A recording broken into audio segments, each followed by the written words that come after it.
ഞാനിന്നൊരു gas lighter അഴിച്ചതാണ്. അതിനകത്തുള്ള സാധനങ്ങളാണ് ഇത് കണ്ടില്ല. ഒരു ഗ്യാസ് ഇത് ചെയ്യുന്ന ഒരു സാധനം, പിന്നെ ഒരു സ്വിച്ച്. ഇത് കണ്ടില്ല, ഈ സ്വിച്ച് നോക്കണേ. ഇതിങ്ങനെ എടുത്തു കഴിഞ്ഞാൽ ഇത്രയേ ഉള്ളൂ സാധനം, സിമ്പിൾ. ഈ ഗ്യാസിൻ്റെ ഈ മറ്റേ ഇതിനകത്ത് നിന്ന് ഒരു 2 വയർ ഇങ്ങനെ പോയിരിക്കുവാണ്. ഈ ഇത് കറണ്ടിൻ്റെ ഇതിങ്ങനെ വെച്ച് കഴിഞ്ഞാൽ കറക്റ്റ് ഈ ലൈറ്റ് ഇത് കംപ്ലൈൻ്റ് ആയതുകൊണ്ട് അഴിച്ച് നോക്കിയാണ് എന്താണ് ഇതിൻ്റെ പ്രശ്നം എന്നറിയാൻ വേണ്ടി.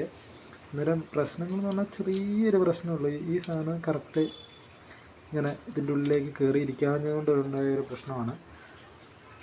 ഇപ്പം അടിച്ചു കഴിഞ്ഞാൽ ഗ്യാസ് വരും, ലൈറ്റ് കത്തും.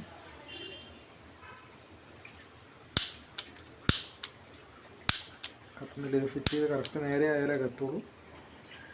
ഇത് ഇത്രയേ ഉള്ളൂ ഒരു ഗ്യാസിൻ്റെ ലൈറ്ററിൻ്റെ സാധനം. ഇത് പിന്നെ ലോക്ക് കണ്ടില്ലേ, ലോക്ക്. ഇതിനാണ് അവർ 100 രൂപ മേടിക്കുന്നത്. ഒരു കളിപ്പാട്ടം പോലത്തെ സാധനത്തിന്. ഒരു ലൈറ്റർ 10 രൂപേൻ്റെ ഒരു ഗ്യാസിൻ്റെ ഇത് ലൈറ്റർ.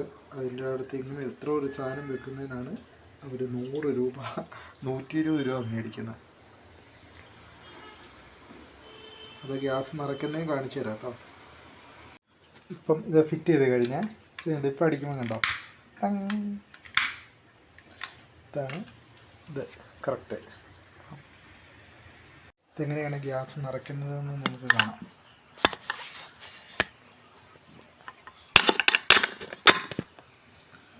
നോക്കണേ, ഇങ്ങനെ വെക്കും അല്ലേ. ഗ്യാസ് നിറയ്ക്കുന്നതാണ്.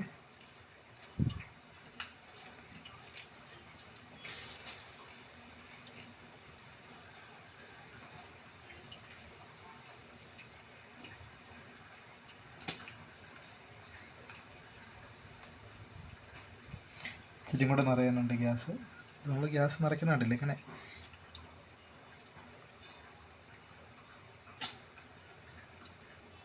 ഇതാണ് ഗ്യാസ് നിറയ്ക്കുന്നത്. ഈ ഗ്യാസാണ് ആദ്യം നിറയ്ക്കുന്നത്. സിമ്പിളായിട്ട് നിറയ്ക്കുക. അതിൻ്റെ ഒപ്പം കിട്ടും റീഫില്ല് ചെയ്യുന്ന ഗ്യാസ്.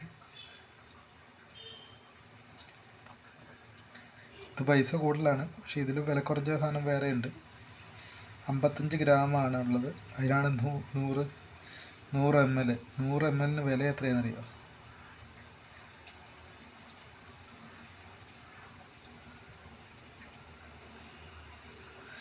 100 ml വില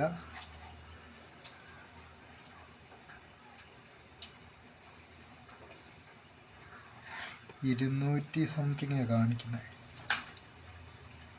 കണ്ടോ, കൊല്ലാക്കൊലയാണ്, കൊല്ലാക്കൊല.